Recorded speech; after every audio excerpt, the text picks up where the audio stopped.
Hey, what's up, fellas? Something happened, and I'm gonna tell on myself before somebody else gets to tell on me. I was in the 36 EOD in Corzo, Panama, in the 80s to the late 80s, 1980s, not the 1880s.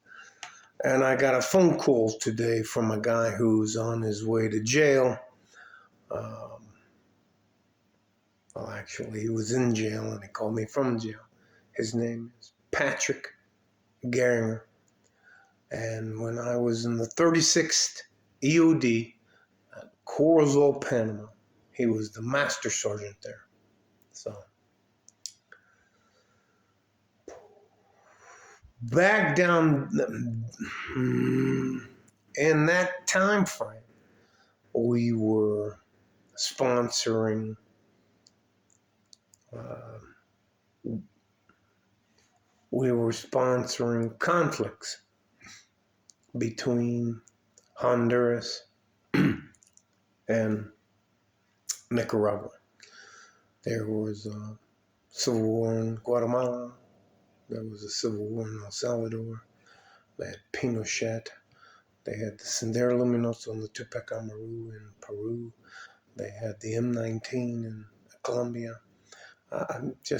It was the fucking wild, wild west. So anyways, in order to lessen some of the things that Patrick Garner did, he's looking for statements from guys like me. That part of my life is over. I signed. I don't know if many of you know about what's called the programs and need to know. And how it's called is you get read into a program, and when you're done, you get read out of a program. And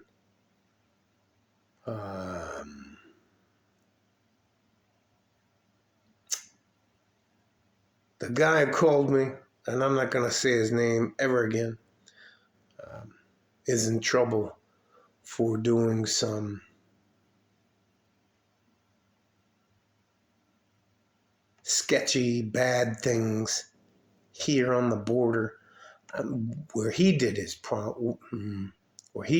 dirt is from Florida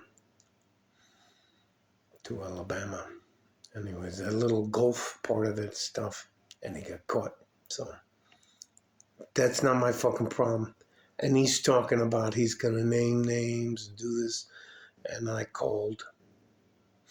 I spent the last hour and a half calling the people, and they thanked me for calling them, telling them what's going on, and I gave them the attorney's name and everybody else's stuff. And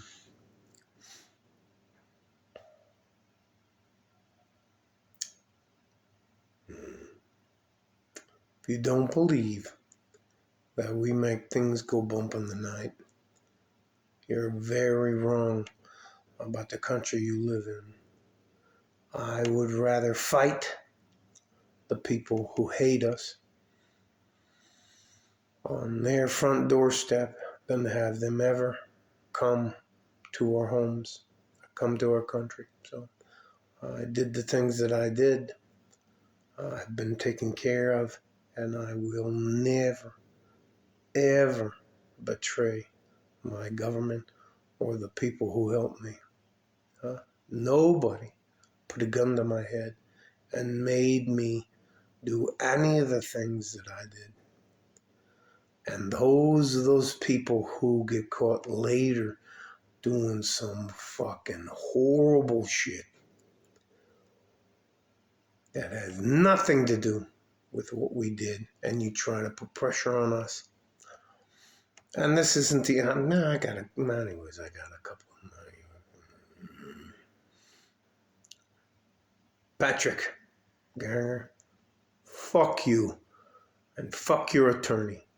We don't owe you anything. I came back and I'm just some fucking old MMA coach. Nobody knows shit about me.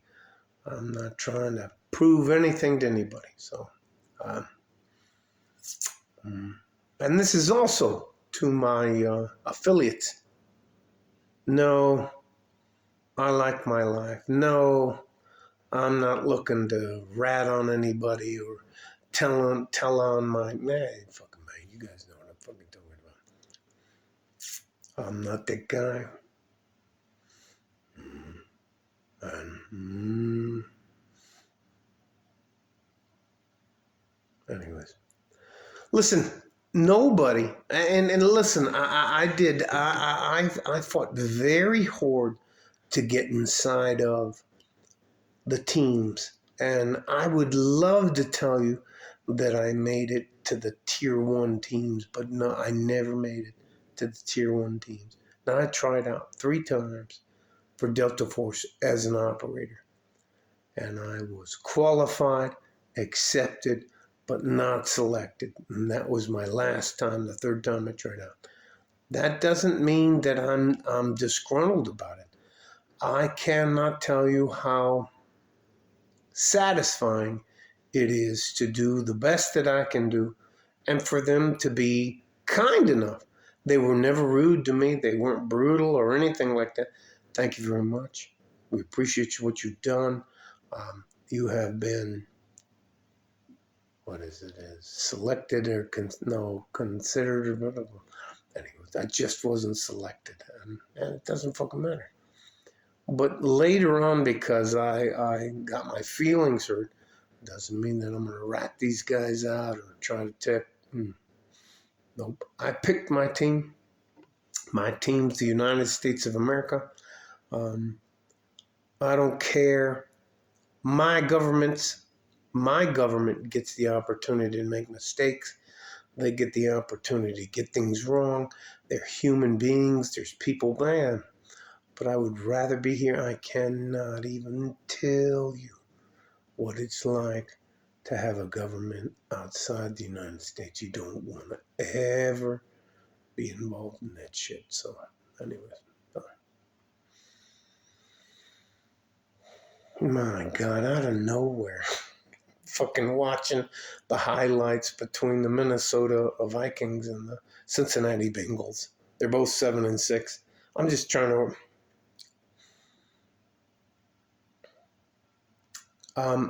all that to say this. At some point in time, if you get involved in something, whether it's a company or something else, if you're not doing anything wrong and somebody wants you to say something that isn't true to help them, fuck that. Anyways, I'm gonna let this shit go.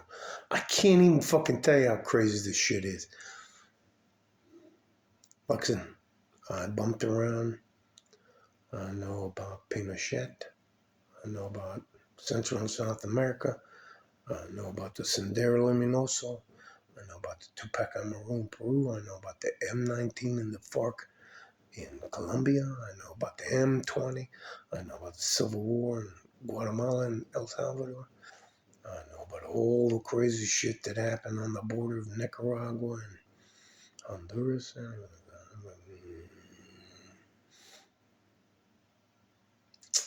That's not even including the Middle East. So I picked my time. And here's the gist of this conversation. What I'm saying. If you're going to be part of a community or a government or anything else like that, you can't pick and choose the things that you can't just say, oh well, I like the good things and I don't want to have anything to do with the bad things.